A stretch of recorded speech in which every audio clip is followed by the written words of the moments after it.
हाय या जेवायला. आज आहे पिठलं मस्तपैकी छान असं पिठलं भाकरी आणि त्याच्यावर तुपाची धार. वा काय भारी लागतं. पिठल्यावरती ना तूप थोडंसं टाकून आहे ना खूप छान लागतं बरं का. थोडंसं करपलंच पिठलं. आज तुला एक ताट घे बाळावरचं ताट. एक ताट घेशील तिथलं वरचं घे. पिठलं भाकरी आज मस्त बेत आहे पिठलं भाकरीचा आणि त्यासोबत कांदा आणि पिठलं भात पण मला खूप आवडतं. पिठलं भात आज दुपारी भात केलेला, एवढाच होता, भात नाही बनवला. हे पण म्हणले आहो भूक नाही म्हटले तर पिठलं भाकरीच बनवू. मग आज पिठलं भाकरीच बनवलेलं आहे.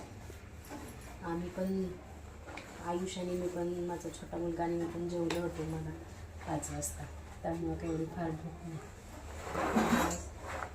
पिठलं भाकरीवर बेत आहे आज. छान लागतं पण पिठलं भाकरी आवडतं कधी कधी असं. आणि त्यासोबत लोणचं. लोणचं बघा, लिंबू मिरचीचं लोणचं आहे हे. मी घरी बनवलं हे लिंबू मिरचीचं लोणचं. एकच नंबर झालेला आहे. छान लागतं.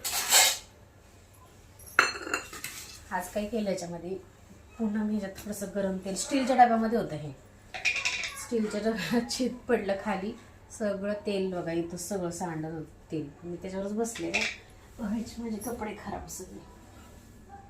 पुसून घेतलंय पण ऑइली ऑइली लागतंय जरा. सगळं तेल असं तिथं ठेवला होता ना डबा, त्यामुळं पुन्हा मग मी त्याच्यामध्ये छान मस्त गरम केलं ते आणि आज ओतलं त्याच्यामध्ये. कारण की चवीला खूप छान झालं लोणचं. लिंबू मिरची तिखट आहे, तिखट आत्तासाठी खायला घेते. मला ना लोणचं फार आवडतं. गोड असो तिखट असो, मी लोणचं प्रिय आहे मला खूप. कसलं पण असू दे लोणचं. मिक्स भाज्यांचं असू दे, गाजर वगैरे त्याचं पण छान लागतं. आणि हे फक्त लिंबू मिरचीचं बनवलं आहे तिखट. आणि गोड पण आवडतं मला. आता ह्या वर्षी ते तोतापुरी कैऱ्या आहेत का, त्याचं पण बनवणार आहे. ह्याला झाले तरी 5-6 महिने झाले या लोणच्याला बनवून. मिरच्या स्वस्त भेटल्या आणि गावाकडून लिंबू आणले होते झाडाचे, ताजे ताजे रसाळ एकदम भारी लिंबू होते. मग म्हटलं चला लोणचंच बनवून टाकू ह्याचं. असं केलं.